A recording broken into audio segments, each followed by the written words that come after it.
Hello everyone, it's finally here. So on today's video, I want to share with you how I go about organizing my life on Notion. So for those who do not know, Notion is a really cool app that you can find on your Play Store, your Apple Store, or you can actually download the app on your laptop. Now, what's really cool about the app is that you can get to organize your life in a way that suits your needs. It's not a one size fit all, which I think is really cool. So I want to share with you how I go about structuring my Notion and hopefully can inspire you in how you go about using the application.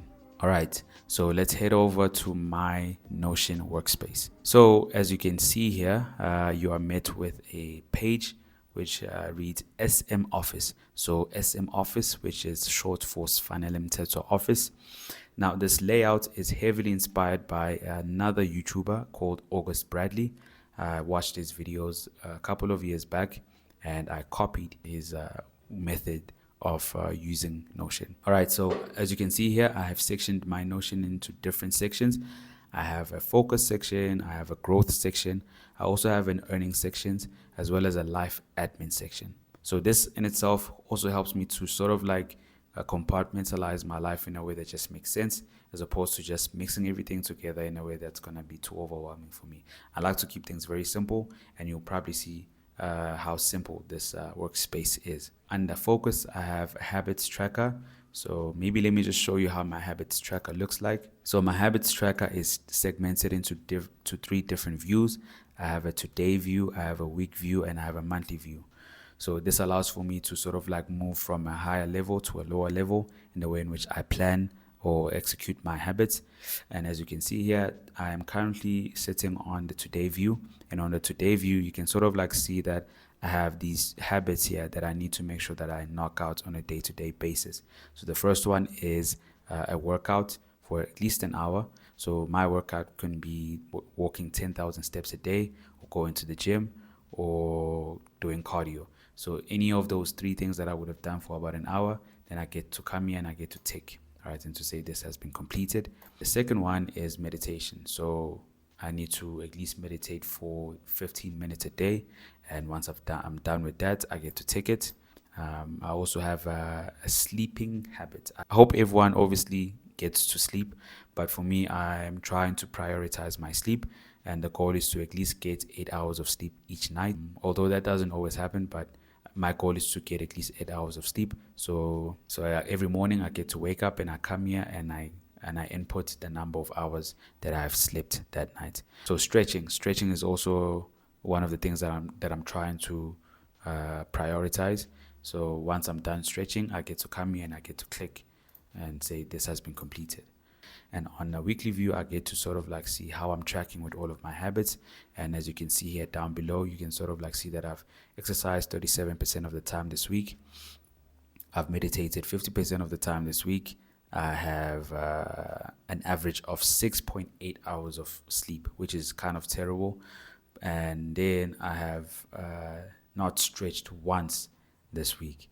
So with this kind of view, I get to reflect on a weekly basis on why maybe something wasn't prioritized or why something didn't go as planned, right? And then from a monthly view, again, I get to see the very same view, but on a higher scale, which sort of like shows me where I'm tracking with my habits. So as you can see here, none of my goals are executed perfectly, but at least I'm consistent with them. Well, at least some of them, because with stretching, it's just like, I don't even know what's going on there. But overall, as far as my exercise is concerned, as far as my meditation is also concerned, I think I'm doing pretty well with those two. I'm gonna go back to my SM office.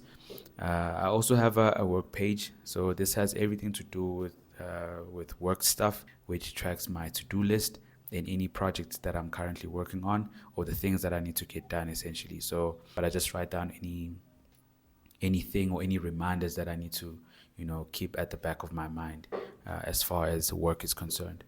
And then under growth, I have projects. I also have health and fitness. Essentially, everything that you saw under my habits tracker, this very same rule applies for my projects and my health and fitness. Under my health and fitness, I try by all means to keep any information that I would have picked up from, say, a podcast, a YouTube video, or some article that I would have read that would benefit me as far as my health and fitness is concerned, I copy it and then I paste it on the health and fitness page. So this helps me retain any information that I would have otherwise lost in the long run. So I think that's a pretty cool way of storing information. I also have an earnings section. So this section is where I store anything and everything that has to do with finances. I get to track my monthly expenses. I get to track my investments. I also get to track my income here. And then I also have a business page.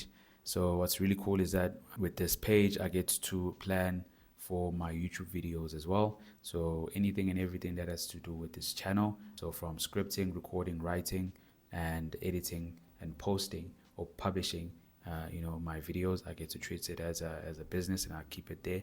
So even this video is planned for on this section. All right.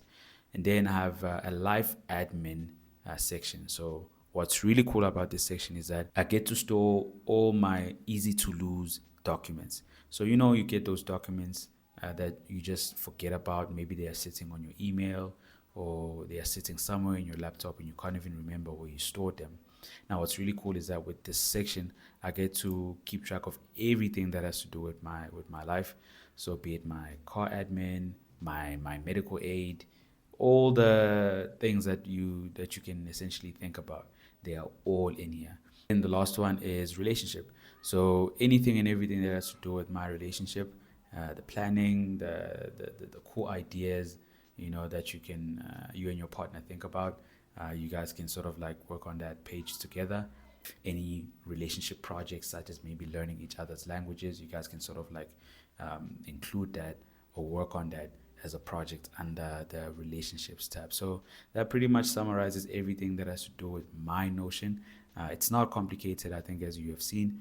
It's actually a very simple one, but it is very, very useful in my life, because I get to have a single place where everything is stored.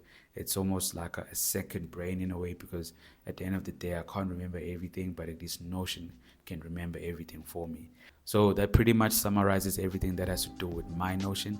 I'm hoping that this video was very useful, and that maybe it can inspire you as well to kickstart your Notion journey. So if you like my setup, and if you would like for me to continue to do a deeper dive into the different pages that I've highlighted on this video, do leave it on the comment section.